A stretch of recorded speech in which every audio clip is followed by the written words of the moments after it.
everybody, welcome back to Boomx Beauty Beat. And if it's your very first time here, welcome. And I hope I know you're going to enjoy this episode.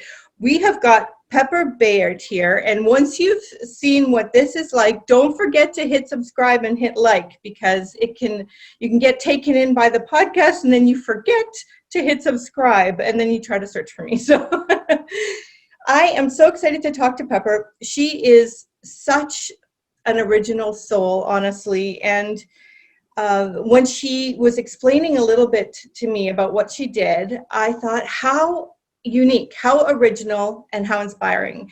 Basically, she calls herself an awakenings facilitator.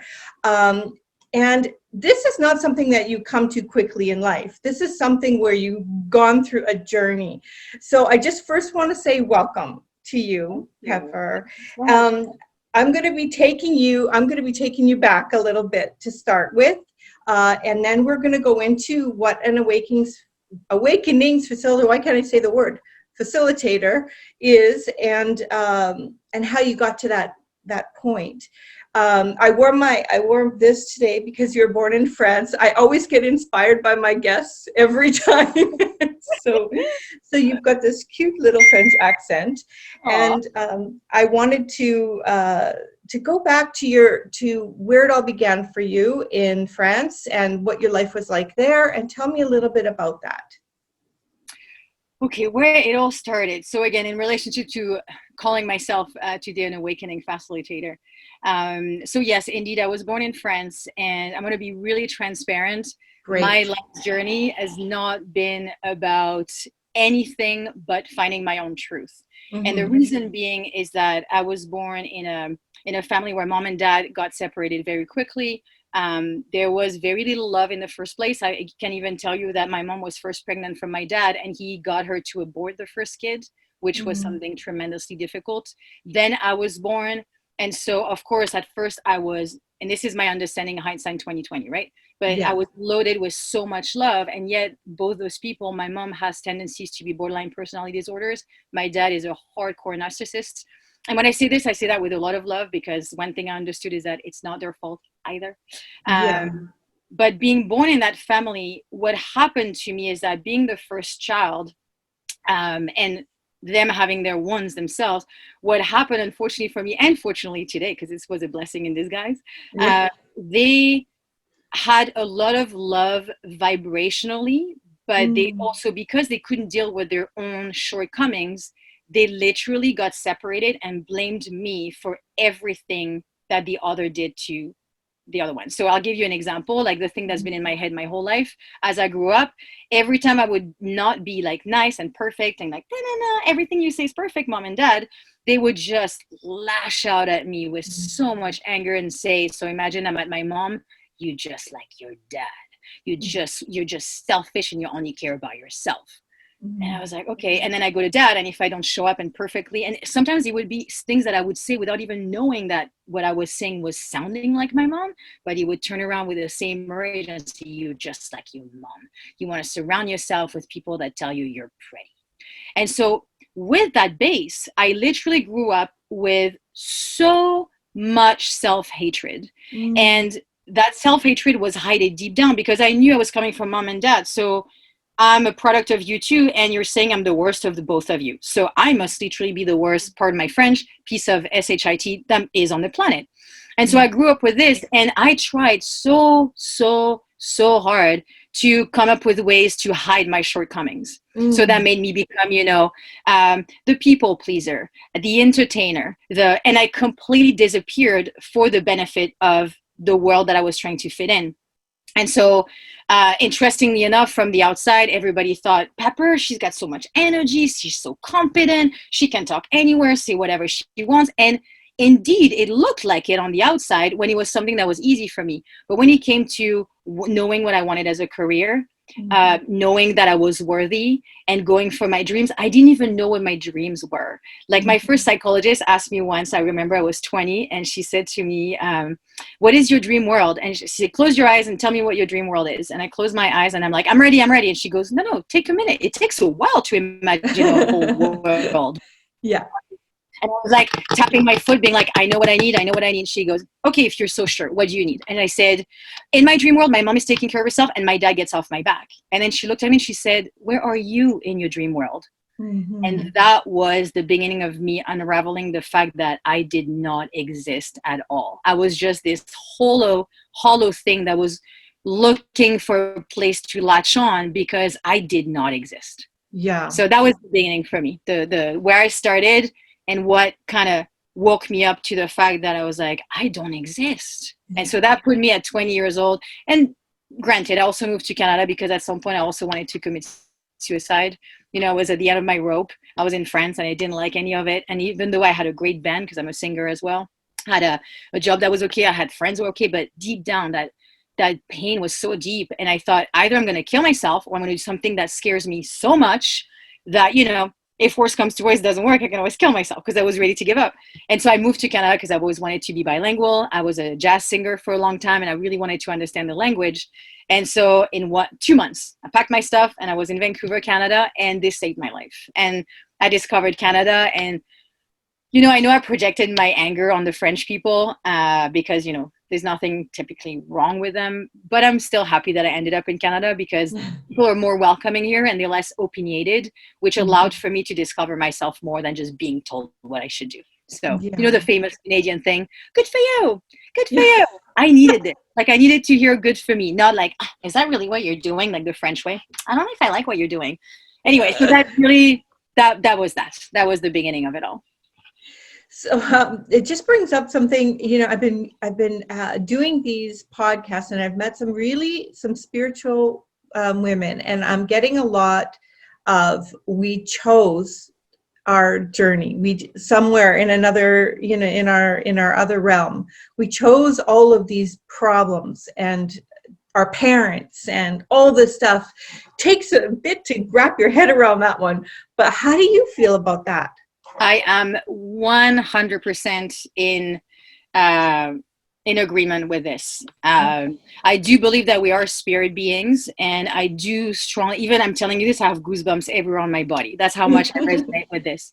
We're spiritual beings. We're coming on this planet, on this earth, to have an experience of what feelings are. Because just like, you know, you don't know love until you know conditional love. You don't know unconditional love until you know conditional love. And so being a light spirit, we are unconditional light. We're unconditional love. We're a source. And so, but how do you recognize yourself if that's all there is? So you have to go back into the conditioning in order to understand how to uncondition yourself. It's like, you know, it's like basically we're breathing air and we don't know, we can't live in the water until someone pushes us in the water and we can realize that we need air to breathe. But if there's water on the planet to show you that you need air to breathe, you wouldn't even be aware of the fact that you need air. Yeah, and this thing is true with love. Like right? the yin and the yang concept in a way, you know. It's a polarity. It's like knowing the black by knowing white. Yeah. So, and I believe that we were born unconditionally. Source is unconditional love. And love is a big thing. And if you want, I would love to redefine what I think love is, because I'm writing a book called Love Heals for Reals. And it's kind of a funny joke, but it is. What a cute name. Yeah, I want it to be fun. I'm done of serious. Like, we need to stop being so serious and taking ourselves so seriously. I mean, we're supposed to be here to play and have fun. Yeah. But the idea is, again, how, as source, how can I recognize myself as an unconditionally loving being if I don't go through an experience of conditional loving, which is exactly what we choose. When I came to this earth because I wanted to rediscover who I was, and I literally chose my mom and my dad because they deprived me from so much, and yet when I was born, there was nothing but unconditional love. So I was imprinted with it. And I think every kid is imprinted with that, more or less. For some, though, unfortunately, they don't get that first charge. So I have to go back with them like way deeper. And it's much deeper work that we do. Sometimes I even send them to actual energy healers that I trust, because they literally have nothing in this reality and in this lifetime that shows them what actual love is. And so, yeah, we chose this condition. And then we're like, oh my God, this is horrible. But then slowly but surely, you realize that, oh, but if they weren't that mean to me, I wouldn't have learned to do better than them. Oh, I just had such a tingly thing, because I can feel what you're saying, not just hear Right. what you're saying. Yeah. Yeah. I have goosebumps everywhere. Like Everywhere. Oh yeah. my gosh. Now, Yeah. if we can just grab onto that just a little more, I think, more healing can begin, because until we grab that idea, the resentment that we carry, like I still got, my father also a narcissist, and we do not speak anymore. I tried, in your 30s, you start to become an adultish, and I was told by my counselor to write him a letter. That was not a good idea to do to a Sicilian man, to call him on his stuff, and it caused a big problem, a big rift. And as women, as girls, we always long for that close relationship with our fathers, and when we don't have it, it's such a weird feeling, and trying to come to terms, and it just may never be there. It's painful. Like Yeah. there's no other way to describe it. It is Yeah. so incredibly painful. I mean, and I'll speak from my experience with my dad, and he could listen to the podcast and he knows, like I found a way to tell him that I loved him. Mm-hmm. But I had to also find a way to say, hey, maybe you don't see your mistakes, but and I'll be honest with you, to this day, only the last 3 months, that's why I say COVID is a blessing. Only the last 3 months I've started speaking up directly to him, because all the work I've done has always been with me and my own vibration, my own energy, which is why I think the work I do works better than anything else. It's because I really take it to the source. But the pain that came from him ignoring me in front of my own friends, like telling me the most horrible things over, like lashing out at me. I remember the last time he lashed out at me and I didn't see him for 6 years, when he planked me against the wall, and I'm 33 years old, and he's like, go back to Vancouver. I don't care about you. And I'm an empath, right? So I was shaking for like half an hour after. And guess what he does? He comes back to me and he goes, what's wrong with you? What's your problem? So imagine, right? You're put in the worst state, and then they come to you and say, what's wrong with you? What's your problem? And you're like, so gaslighting, like the whole shebang, right? So, and it's interesting you tell me about the letter, because I did countless workshops, of course, and a lot of them were talking about, and as I grew up, I understood that it was called shadow work. But the idea was not actually to send a letter to my father, because even to this day, and he even sent me a text 3 days ago, and I said, Dad, do you think you did anything wrong maybe in your life? He's like, no, everybody else is wrong. I'm perfectly fine. That's typical narcissism. They're so wounded that they will not admit that there's something wrong with them. They can't. They suffered way too much for it. So they're done. And unfortunately, the kids are paying the price, right? But they're paying the price. He's very alone. Anyways, so long story short, I did the work on myself. And what has been the most liberating, and still to this day, even though I can't speak it to him, is to let myself get as angry as I possibly can let it be. Because the thing is, when we're a kid and we live those things, our feelings are that anger, that pain is way too big for the size of our spirit. We're still little bodies, right? Yeah. And the emotion is so strong that we don't know what to do. So what happens is that we fragment, and we're saying that part of me that is so painful right now that I can't wrap my head around. I can't understand. It doesn't make sense. They're my parents. I'm going to fragment it. I'm going to put it in the dark. That's what I call the darkness. I'm not going to put it in light. I'm not going to show that side of me anymore. I'm going to hide my need to be acknowledged and loved. I'm going to put that to the side, which means, by the way, I'm not letting myself be loved anymore, just the way I am. We shed darkness on it. And so now we become like a half person. We started being in survival mode instead of actually still living from a place of, hey, I'm perfect, but I'm also not perfect because I'm supposed to make mistakes to get better and better. That's the game of life, right? We're supposed to make mistakes, otherwise we can't grow. But we did come as perfect human being. Like, we're a product of nature. And I'm sorry, but you look at a flower, how it blooms, you look at the trees, you look at the birds, and you just like, I'm in awe. Yeah. Why are we not in awe with us? Oh, well, we get I don't know if flowers yell at each other and put them up against the wall. That probably doesn't help. I mean, we take a lot.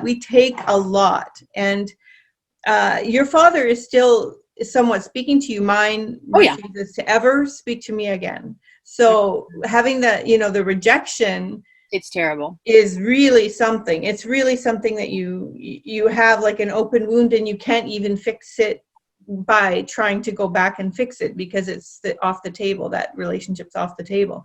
So you have to manage it. I was telling somebody that, you know, it would be easier if he had passed. I could let the forgiveness be easy. It would be easier when they're still alive and the possibility is there to mend in that way. It's not mendable. That's a lot tougher.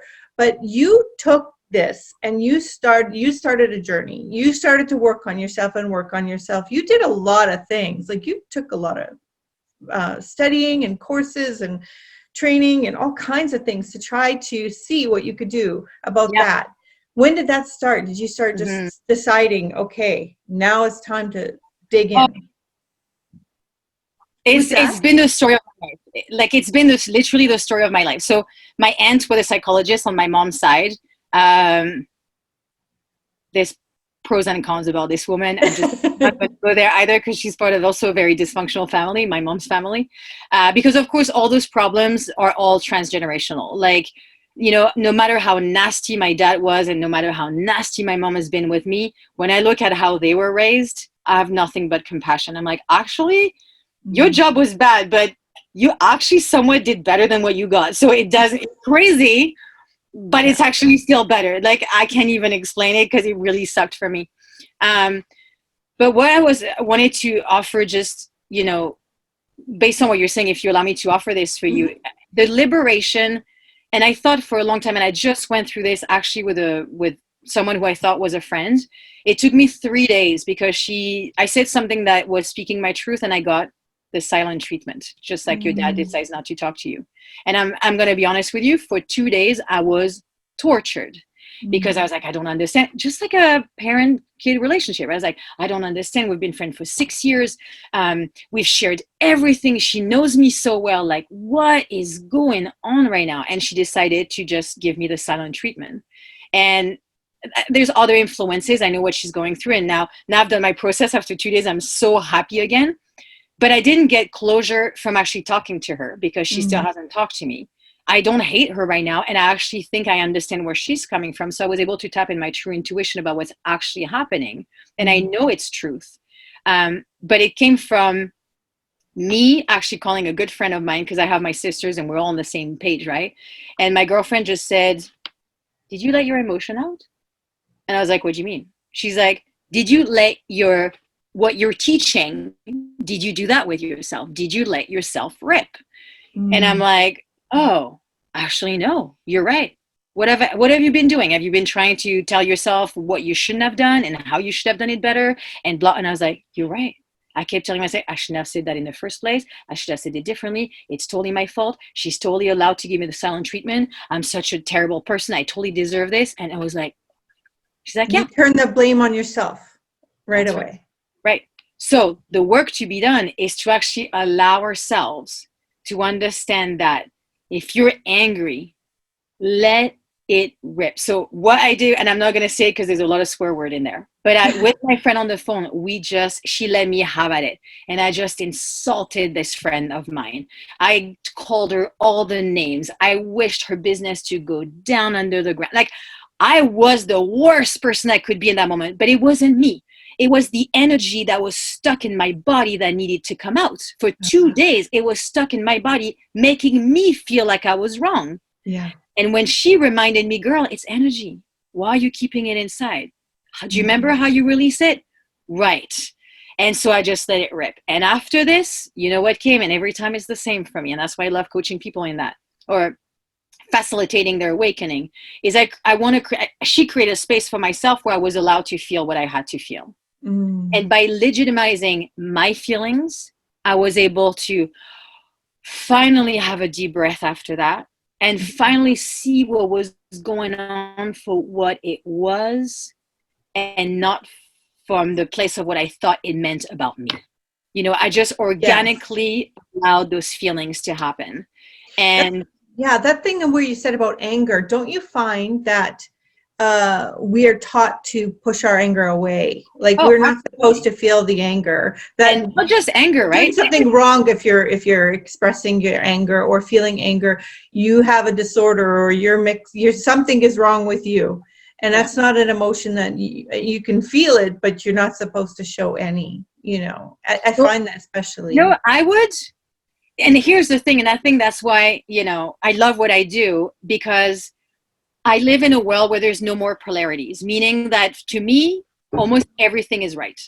So, when they say anger shouldn't be expressed, I disagree, of course, because this is part of the human experience. We're here to have emotions. We literally are on this planet to experience the emotions, because the emotions are telling us who we are and how to act better. Without our emotions and without tapping really into the depth of their emotions, we don't tap into our spirit beings, and we're just trying to do life. Let me just go and do my work and get the paycheck and raise the kids and be a nice person and don't cry in front of the kids. Like, can we stop being fake for 2 minutes? So I don't say, lash out on people, because that's never an option. But if you feel anger, just tell the world, hey, I'm going to need some time here. I'm not okay right now. And close the doors and just let yourself free. Punch the pillows, swear, do what you got to do until and if it's not out. Because I'm also, another thing about me is I'm a Vipassana meditator. So it's a really strong, very strong determination meditation style. And I've done it for 5 years, really heavily and committedly. And what it's taught me is that my emotions are valid. But the moment I lash out on someone else, that's where I create more pain for myself. Because now it's like someone comes with you with the gift of anger. Yeah. Hey, you shouldn't do this. What we normally do is, what makes you say that I should? Someone gives you the gift of anger, we not only take it, but we give it back.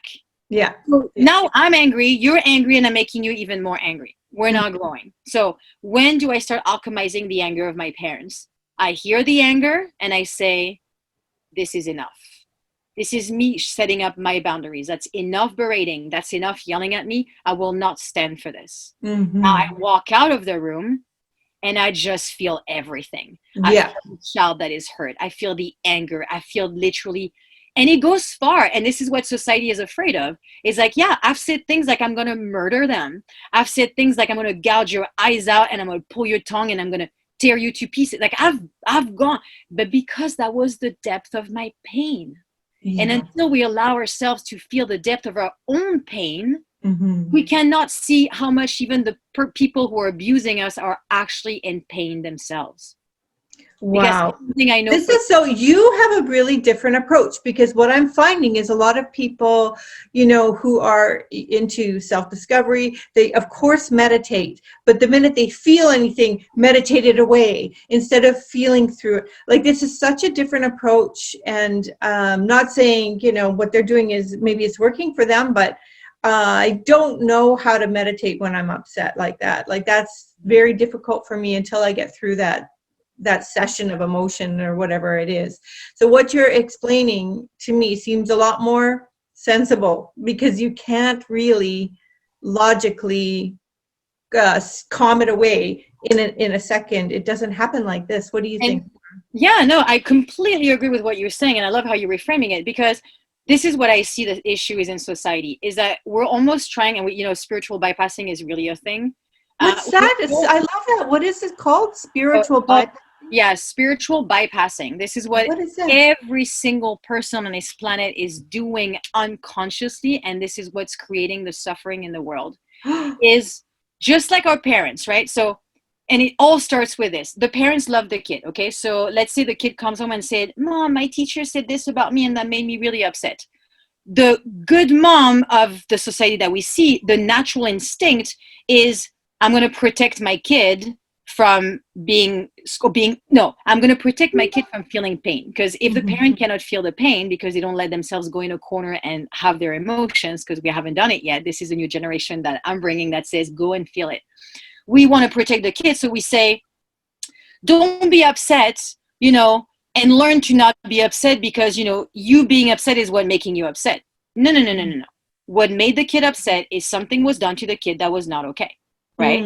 And so if we could just let it, but we don't. we say, you're going to feel better if you just try to think it differently. Just, it's, don't think that way. The teacher was just not in a good mood that day. No matter what explanation you put on it, you're still repressing the feeling. So it was all from the beginning based on really good intentions. But the result is we grew up thinking, if I feel angry, it's not okay. And so we're all, and also the teachers, all the teachers want us to feel better. So they teach us spirituality. But if you teach me spirituality without allowing me to be human, I'm bypassing my humanness, and therefore I'll never be happy. Wow. Because we're both. So this must be a good key piece in what you teach in terms of the awakening of somebody, trying to first, before you can become spiritual, you have to first realize what you actually are. You're as a human, and that's sort of where it begins. It's even deeper than this. It's okay. No, actually, it's not deeper. You just said it at the end. I should interrupt, but you said that's where it all begins. Yeah. With you embracing your humanness. You can't become a spiritual being if you haven't accepted your feelings. Your feelings are your connection to source. Your feelings is your source inside of you. And if you don't get in touch with them, you're bypassing, and you're like this human being that is striving or surviving. But are you at peace ever? Yeah. So you kind of get the sense like you're supposed to be a walking angel because you're actually the light. But in actuality, we are, but we're also human, and we have all the other stuff that we have to not ignore completely and not judge. And what's that? And not judge. And whatever is coming through, you're human. Like, hello. It's like, when you're with a dog or a cat, and that out of nowhere the cat, decides to scratch you. Yeah. Like, you're gonna say, yeah, well, it's a cat. Yeah. Why don't we do that with human? I made a mistake. Well, you're human. Hello. I don't know. I think we're all trying to be more somehow evolved, especially those who are in a spiritual awakening, and anger and frustration, all these things don't seem to play a part in that spiritual awakening. So it's erased in a way, or you're not supposed to feel that or experience that. But I hear what you're saying. That is, there's a whole, obviously this could go on for hours, but it's just a really good it's a really good topic to hit on, because I don't think I've heard it, and I definitely haven't talked about it. You mentioned I'll just give you a quick, quick thing for me to remember this all the time. My favorite quote of all time has always been, resistance is persistence. If you're not letting yourself be who you are, and if that means, you're going to be about to get really angry, cool. Go lock yourself up in a bathroom. Go in your car. Let it rip. But again, resistance is persistence. If you're trying to do something and be someone that you're not, you're never going to feel at ease, and you're going to not be able to manifest, because we can go into manifestation things as well. Like, I feel like I have a direct connection now. I ask and I receive. But why? Because I allowed myself to be human in the first place. And through my humanness, do I connect with my spirit. Oh, that's phenomenal. I wanted to touch on a couple things that you talk about. One, you want people to stop taking some of their own self-destructive pills. What is that? Oh my gosh. Oh, I have goosebumps just that you said this. I love it. So as I started coaching people, and I hate the word coaching because literally I call myself a facilitator, because you can wake up on your own. And guess what? Life with COVID right now is trying to wake us all up. It's showing us all our dark shadows. It's showing us everything that is not working for us. And when I'm with someone, and I know that the first thing I need to do with anyone who comes to me is to find that first place where, quote unquote, it all started. And it's never a place where it all started, because, it can start at birth trauma, but really it started with mom, but really it started with grandma, but really it started at the Big Bang. Okay, great. Like, it's going way, way, way back. But usually when I can go into a place where there was still pain, maybe it was when they were 4. My mom forgot me at school. That was one of my things, and that no matter how much work and meditation I do, this thing is still like, but how did she do this to me? That everybody's got that moment where they're like, oh yeah, but they, you have yours too, right? And so by in those moments, this is where there's a fragmentation that happened, right? Remember, there's a feeling that happened that we still can't reconcile because we were too small to feel it in its magnificence, the feeling itself. And so we fragmented. And so interestingly enough, when I have conversation, my intuition, I can find quite quickly where the pain is. And literally, there are some people that will fight tooth and nails for their limitation. They'll tell me like, no, I didn't suffer. Yeah, it's still in my head, but I didn't suffer. I'm like, okay, you're telling me your father was running after you when you were 5 to kick you? And you're telling me that you just brought up with me that this was something that really scared you. So now I want to go into feeling with you, and you go, no, but that was fine. You know, I'm okay. That's normal. And then I hear them justifying. That was my culture. That's because of it. I'm like, I'm not saying your parents are bad. I'm saying you gotta go into your body and feel what it felt to have someone aggressing you and attacking like this when you were so young. Yeah. And people will defend their limitations because they're afraid to feel. And so that's what I mean by eating yourself. Yeah, but that's what I mean by eating your own self-destructive pill. Instead of saying I suffer, we go, yeah, but you know, the world is like that, so I should just suck it up.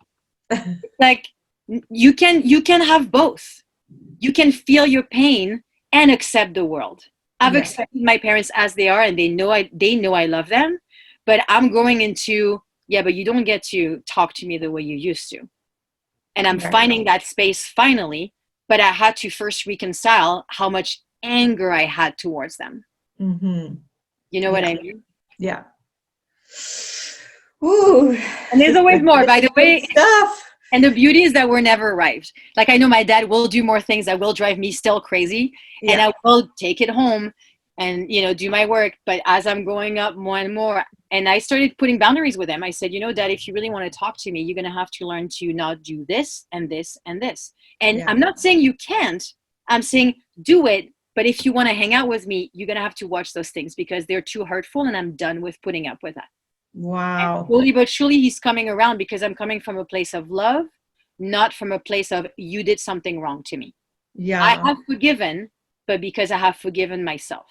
You've been able to create a boundary for yourself with him. I guess imagine if you create the boundary and then they say, well, then goodbye, like that.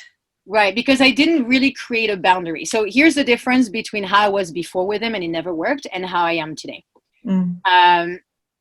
Before I would try to say, and by the way, my meditation helped me a lot, but what was going on is that I would go meditate. And then I'll tell you actually one example that really shifted everything for me. So I do this 10 days. So it's a 10-day silent course. You don't have anything, no talking, no phone, no journals, no books, 10 hours of meditation a day, 2 meals a day. And you just look at your feet for 10 days in silence. It's the most brutal thing one can do. But I'm telling you, when you walk out, you have a complete new understanding of your life. It's incredible. So what happened is I went into that meditation, and for the first time, I saw a moment in my childhood with my dad that really hurt me. Yeah. But again, that meditation allows you to do a 360 on the situation. Instead of seeing it just from your perspective, it shows you everything. And so I saw that no matter how hurtful my dad was, I could see from my 39-year-old perspective that, oh, but I get why my words triggered him. So that was profound because what happened is that I went back to him this time because my goal has always been to love them more. Like I always knew, oh yeah, you're a hater. Well, I'm going to love you and I'm going to kill you with love. You know what I mean? Like I've always been a love bomb and that's just how it is. I suffered, but I knew my mission was to love them eventually. And so I called him up and I said, Dad, I did another of those meditation. I've done 9 so far and I'm going to keep doing it if I'm so called to do it. And I said to him, I'm like, I just want to apologize to you. I'm saying this to my abuser, dude. Like to my abuser. I have so much peace. I have found myself in those 10 days so deeply that I can go to him and say, and I wouldn't do it again today, but that showed me something. I said, Dad, I'm sorry. Because I realized that everything I was saying, even though I was 4, 5, 6, I understand that I hurt you. So I'm really sorry. And in that moment, guess what my dad did? He was ashamed of himself because I was apologizing for saying something at 5 years old. And when he heard that for the very first time, he said, no, I'm sorry. I fucked up. And I was like, what? But at that point, though, it didn't matter what he told me because I had done the work. I was already loving him more than what he could do for himself. Yeah. Because that's what those guys need. When they are so mean, we need to love them more than they can love themselves. But Yeah. that means that we need to be able to love ourselves beyond, the hurt that we received. And that means really allowing yourself to feel the hurt. Because until you feel the hurt, you can't feel how much they're hurting. Yeah. Oh Right. my goodness. This is such good stuff. Like we could go on for hours. I'm just gonna, I don't want it to go too long because then people, they won't stay on. They have like a limit on YouTube. It's so funny. Okay. So I wanted to ask or say, I'm already getting a feel though. Basically, and I'm seeing how you do it. You help wake people up from their matrix, which Pretty I thought was such a neat thing to say. Yeah. So can you just explain briefly, what is that matrix? If Sure. you were to explain to somebody, what is the matrix? Absolutely. Absolutely. The Matrix is absolutely, you've seen the movie, right?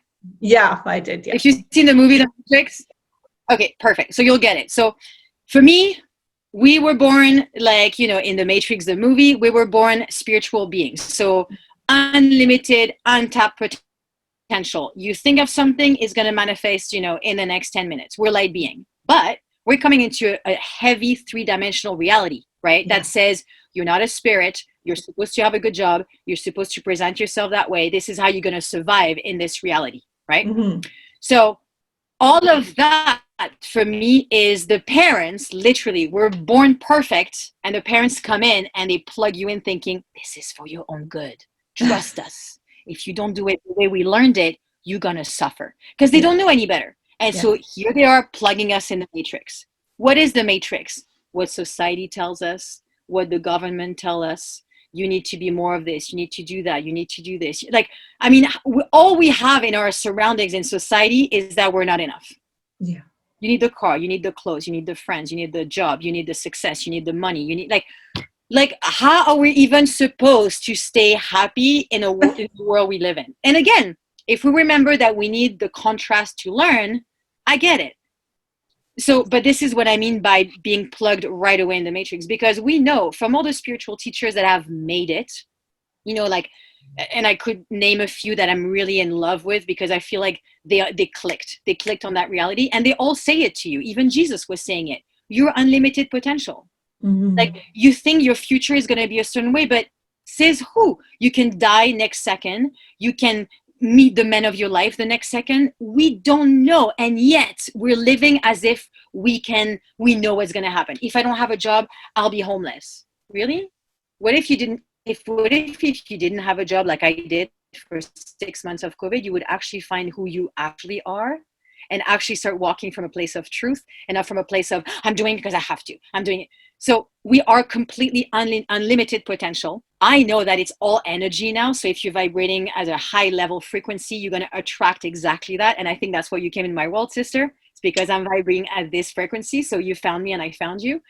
But if I had stayed in my little world of, oh, but I don't have a proper this and I don't have enough this and then, I wouldn't even have talked to you. Yeah. So really, it's really all energy. So for me, going back to who we were pre-plugging, I would say, it's finally going back to oh my God.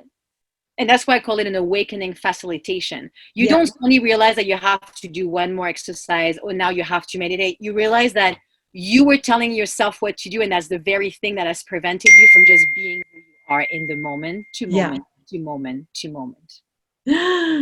So with that, somebody watching this right now and they're like, oh, this all sounds really good.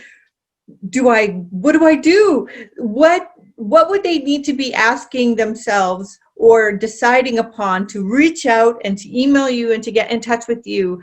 Where would they need to be as far as needing help? What would you like to see? What types of clients come to see you? Sure. So for me, I don't have a preference in gender.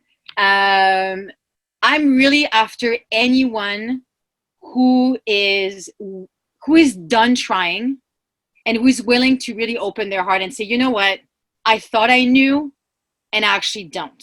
Yeah. And all and this is where it works. The work is so quick and so easy is when I meet people who are open and willing to trust me and willing to trust that when I point something out to them, I'm not, because sometimes when you give unconditional love to someone and they're not used to it, they're going to see that as an aggression. And so sometimes I get resistance in my session, but I set it up in a way and I explain like, hey, if you hear something mean, I'm here holding a vibe of unconditional love. So it's you not hearing the love. So this is you seeing it through the lenses of I'm not good enough, I'm not this. So my favorite people to work with are the people that are just, they're done with trying and they're ready to wake up. So because the people who it doesn't really work as well is people who still want me to give them an exercise. And it's like, you don't need, like society has told you you need something to be you, but you don't. They want to work their way out of it. That's like it. Work hard. That's it. Yeah. Because they're not ready to feel. They don't want to feel. No. I'm going to fix it up here. I'm going to fix it up here. And it's like the spirit and everything has to come from allowing yourself to feel. And interestingly enough, because I'm an empath, very often I cry with my people because I just, I'm carrying the weight with them. You know, if they tell me 5 that happened, they start letting a tear out. I'm crying with them because I want to hold the space for that pain. And my gosh, where on the other side of it is just miracles. Oh, you are such a special spirit, Pepper. Oh my goodness. Wow. And you're a fireball too. It's awesome. Yeah. So there's just, I guess it is, if this is ringing true for you, if what we've said today is ringing true for you, please reach out, because you don't have to be sitting there in pain. There are so much, you're such a gifted person to listen and to hear what they have to say. You don't have to try to sort it out all by yourself. We're here to help each other. And you've decided to take this on and be this for other people because you've done the work. And I appreciate you so, so much. And is there anything I'm missing or forgetting? And you have a podcast too, or no? Well, okay, so there's a lot of things in the works, right? That's why I have the website, but ultimately I'm creating a whole new platform for first women, but for the divine feminine that needs to be brought into the world at this point. The divine feminine doesn't say we need to build more. The divine feminine says we need to love what already is. And that's huge. I'm writing a book called Love Heals for Reals. I don't know how long it's going to take, but it's pouring out of me, so it might be quicker than I think. And of course, the awakening facilitation with whoever is in need of it.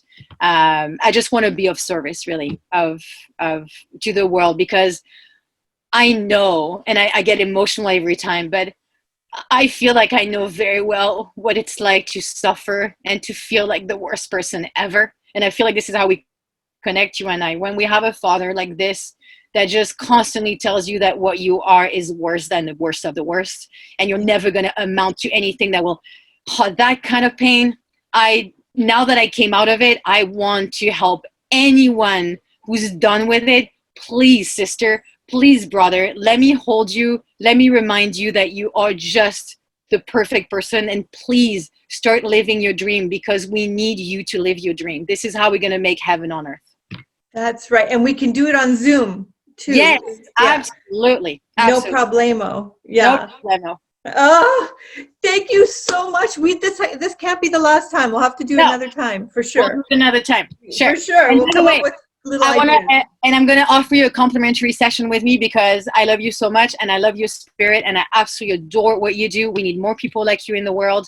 You know, here you are with still your baggage and yet pushing to just bring more love in this planet. So I'm going to have you back big time, sister. You're making me cry.